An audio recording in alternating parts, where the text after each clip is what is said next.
बिस्मिल्लाहिर्रहमानिर्रहीम, अस्सलाम वालेकुम। मैं हूं ईसा नकवी। आज हफ्ता 16 जुलाई है। इस वीडियो में बात करेंगे खन्ना अमेंडमेंट के हवाले से, वो कानूनी तरमीम जो कि अमरीकी ऐवान नुमाइंदगान द हाउस ऑफ रिप्रेजेंटेटिव्स में रोहित खन्ना नामी भारतीय नैयाद अमरीकी पॉलिटिशियन कांग्रेसमैन की जानिब से पेश की गई, ये पास कर ली गई और एक तरीके से इस अमेंडमेंट के ज़रिए अमरीका ने भारत के सामने घुटने टेक दिए हैं। ये मामला किस तरीके से पाकिस्तान के मौजूदा हुक्मरानों के चेहरे पर, उनके मुंह पर एक जन्नाटेदार थप्पड़ है और किस तरीके से साबिक वज़ीर-ए-आज़म इमरान खान साहब की एक और पेशगोई पूरी हुई है। पहले पेशगोई सुनते हैं। इमरान खान साहब जो हैं, आपको याद होगा कि जब वो गुफ्तगू करते थे अपनी मुख्तलिफ़ तकारीर में, आपने सुना होगा कि वो कहते थे कि इंडिया को मेरे से बेहतर कोई नहीं जानता, यूरोप को मेरे से बेहतर कोई नहीं जानता, मगरिब को मेरे से बेहतर कोई नहीं जानता, अमेरिका को मेरे से बेहतर कोई नहीं जानता। और जब वो ये बात कहते थे उसके ऊपर बहुत सारे लोग मीम्स बनाते थे, उनका मजाक भी उड़ाते थे। जो ख़ास तौर पर जो उनके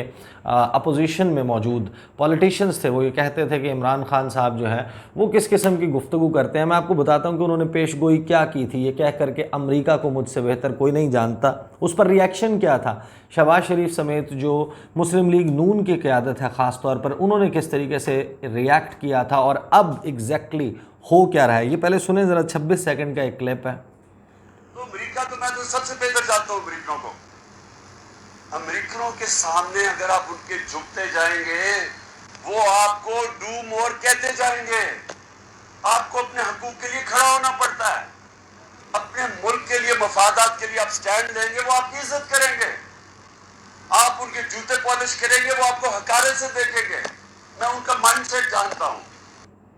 अच्छा, ये गुफ्तगू की इमरान खान साहब ने, और इसके ऊपर बहुत सारी आपने बातें भी सुनी होंगी। शहबाज शरीफ साहब ने अपनी एक प्रेस कॉन्फ्रेंस में इस तरीके से रिएक्ट किया था। पाकिस्तान से आप अपना जहां पैदा करें, ये मैं इसमें बिलीव करता हूं। मैं पूरी कौम को ये कहता हूं, खुदा की कसम इसमें बिलीव करता हूं। और ये इमरान नियाजी कि मैं IMF नहीं जाऊंगा, मैं खुदकुशी कर लूंगा, मैं 300 अरब डॉलर लेके आऊंगा तो मैं ये कर दूंगा, मैं 90 दिन में मैं करप्शन खत्म कर दूंगा, मैं मगरब को मैं सबसे ज्यादा जानता हूं, मैं हिंदुस्तान को सबसे ज्यादा जानता हूं, मेरी बड़ी वहां दोस्तियां हैं। भाई होंगी दोस्तियां, आपने कौम को क्या दिया? बदतरीन महंगाई, बदतरीन गुर्बत, बदतरीन बेरोजगारी। इन्होंने कहा कि जनाब कौम को क्या दिया। वैसे तो कौम को शहबाज शरीफ साहब और मुस्लिम लीग नवाज़ PDM की हुकूमत ने क्या दिया वो आप सबके सामने है कि क्या कुछ दिया। लेकिन इस सारे मामले के बाद जब ये तय हुआ कि पता चला कि जो शहबाज शरीफ साहब हैं वो पाकिस्तान के वज़ीर-ए-आज़म बनने जा रहे हैं, तो उन्होंने जियो टेलीविज़न पर एक इंटरव्यू दिया और उन्होंने कहा कि बेगर्स कांट बी चूज़र्स। और फिर उनके जो वज़ीर दिफ़ा हैं ख्वाजा आसिफ साहब, उन्होंने कहा कि अमेरिका ने हमारे ऊपर वेंटिलेटर्स लगाए हुए हैं, हम अमेरिकी इमदाद पर चलते हैं, अमेरिका के बगैर फ़ैसले नहीं कर सकते। यूरोप के हवाले से उन्होंने कहा कि हमारी रोटी सुकड़ जाएगी। ये बात की शहबाज शरीफ ने, अगर हमने उनकी बात मानने से इनकार किया तो हमारी रोटी सुकड़ जाएगी। साथ ही आपको याद होगा कि उन्होंने ये भी कहा कि किस तरीके से कह सकते हैं एब्सोल्युटली नॉट। इमरान खान ने ये किस तरीके से ये बात कह दी, एब्सोल्युटली नॉट, ये कोई मजाक चल रहा है। और फिर आपको ये भी याद होगा कि जो साबिक वज़ीर-ए-आज़म हैं, उन्होंने अपनी जो पहली तकरीर की थी नेशनल असम्बली में, जब उनको इलेक्ट कर लिया गया, वोट के ज़रिए उनको जो कौमी असम्बली में मुंतखब किया गया, हल्फ लेने से पहले अपनी पहली तकरीर में उन्होंने बाकायदा बहुत सारे ममालिक से माजरत की थी कि इमरान खान जो खुद ही की बात करता था, तुम्हारे सामने खड़े होने की बात करता था, कहता था कि मैं अपने तमाम फ़ैसले मुल्की मफाद में करूँगा, वो गलत था। ये तरीक़ाकार है, वो उन्होंने अपना तरीक़ाकार सामने रख दिया। अब खन्ना अमेंडमेंट के ऊपर आ जाते हैं। ये जो कानूनी तरमीम अमेरिका के जो नेशनल डिफेंस ऑथराइजेशन एक्ट है उसमें पास की गई है, इसको बहुत एक तारीख़ी अमेंडमेंट इंडियंस करार दे रहे हैं। ये अमेंडमेंट है क्या? 2017 में अमेरिका ने कानून बनाया, countering American adversaries through sanctions act, काटसा का ये कानून है।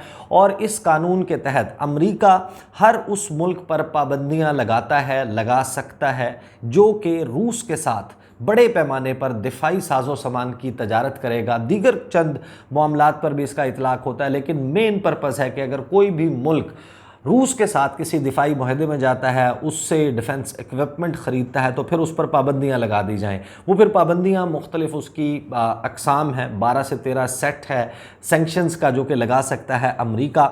और इसकी जो मिसाल हमारे सामने मौजूद है, चीन के ऊपर लगाई गई हैं ये पाबंदियाँ।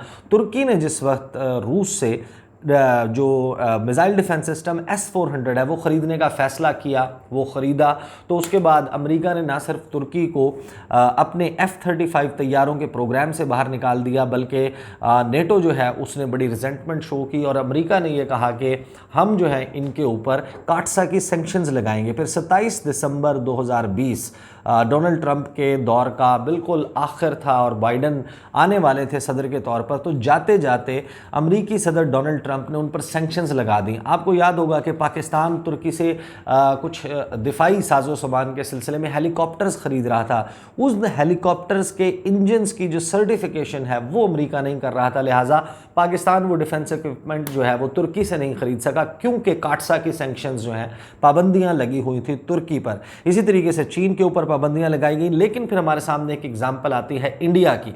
इंडिया जो है वो इस खित्ते में आपको मालूम है कि अमेरिका के पिट्ठू के तौर पर काम कर रहा है और आगे भी करता रहेगा। लेकिन साथ में इंडिया ने अपनी पॉलिसी ये रखी कि वो अमेरिका से भी फ़ायदे उठाएगा और रूस से भी फ़ायदे उठाएगा। चीन के साथ क्योंकि उसके हालात आपको मालूम है कि क्योंकि चीन के ख़िलाफ़ ही उसका सारा इस वक्त डिफेंस बिल्डअप का फोकस नज़र आता है। बहरहाल इंडिया ने फैसला किया कि वो भी S-400 मिसाइल डिफेंस सिस्टम ख़रीदेंगे।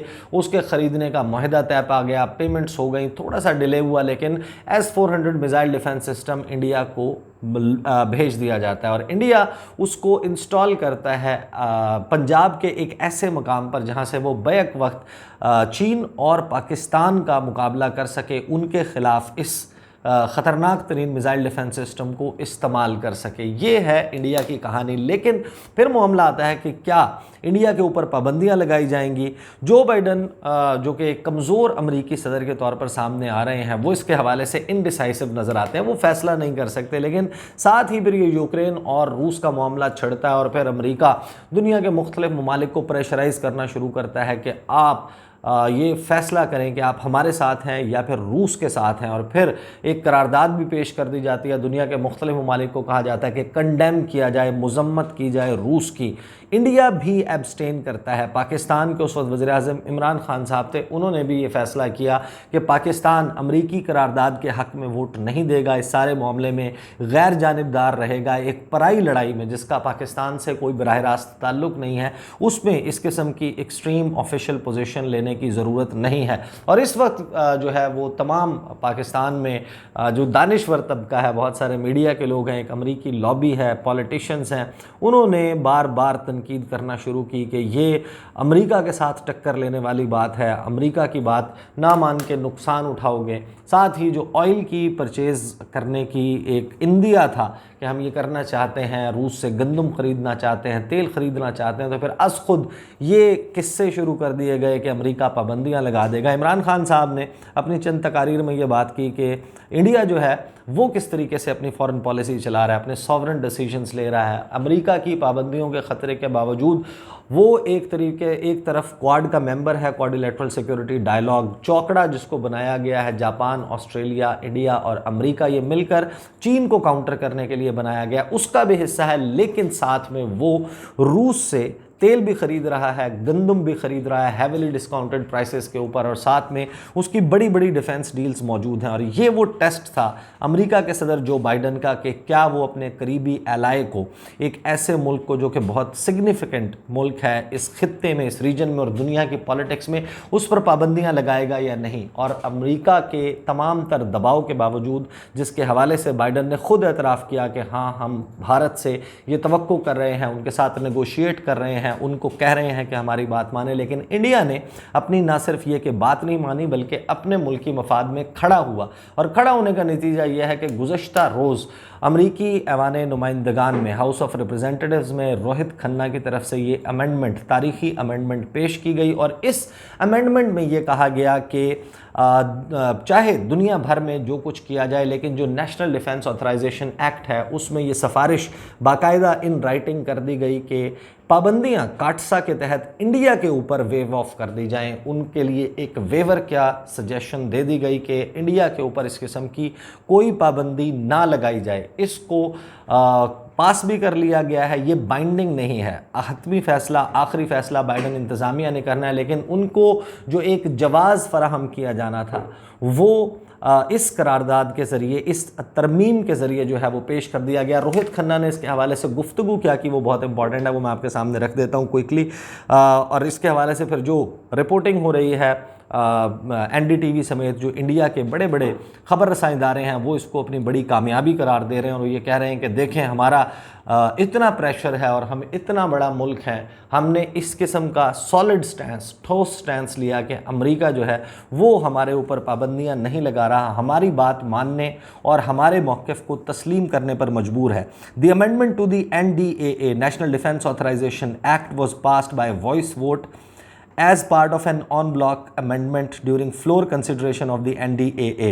While it does not equal a decision on CAATSA, it urges the administration to grant a waiver only to India कि सिर्फ इंडिया वो मुल्क है जिसको हम इजाज़त देते हैं कि वो रूस के साथ अपने दिफाई साजो सामान के दीगर मामलात में तजारत और ये सब कुछ कर सकता है। आफ्टरवर्ड्स जो इसके बाद रोहित खन्ना, उन्होंने गुफ्तगू करते हुए क्या कहा, उन्होंने कहा कि there is no relationship of greater significance to the US strategic interest than the US India partnership, कि कोई भी अमेरिका के जो स्ट्रेटेजिक इंटरेस्ट हैं इस खित्ते में, पूरी दुनिया में, उसके लिए सबसे अहम पार्टनरशिप इंडिया और अमेरिका के दरमियान है।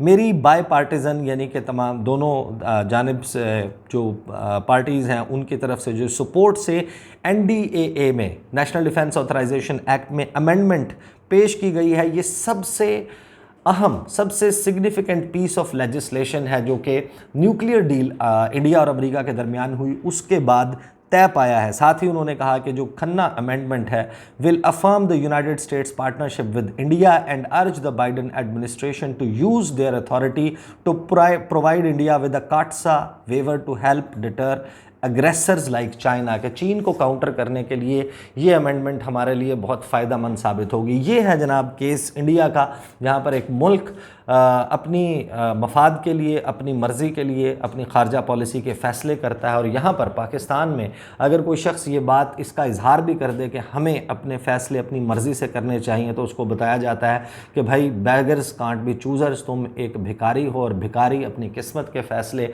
अपने मुल्क के फ़ैसले खुद नहीं कर सकता।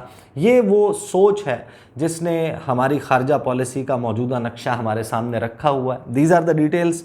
और इमरान खान साहब वो जो कहते थे कि मैं जानता हूँ बहुत बेहतर अमेरिका को कि अगर आप उनके सामने खड़े हो जाएंगे, झुकेंगे नहीं, अपनी मुल्की मफाद में फ़ैसले करेंगे, तो वो आपको पनिश बेशक करें लेकिन आपकी इज़्ज़त ज़रूर करेंगे और कभी इम्कान ये है कि वो आपके फ़ैसलों की रिस्पेक्ट करने लगेंगे। लेकिन शायद हमारे यहाँ ये जो तर्ज़ 70-74 साल से 75 साल से बन चुका था, हमारे खून में रच बस चुका है और हमारे पॉलिसी साज जो हैं वो इससे इनहराफ करने से डरते हैं या फिर अमरीकी लॉबी का असर इस मुल्क में बहुत ज़्यादा। These are the details. इंशाल्लाह अगली वीडियो में आपके साथ मुलाकात होगी। मुझे इजाज़त दीजिए। अल्लाह हाफ़िज़।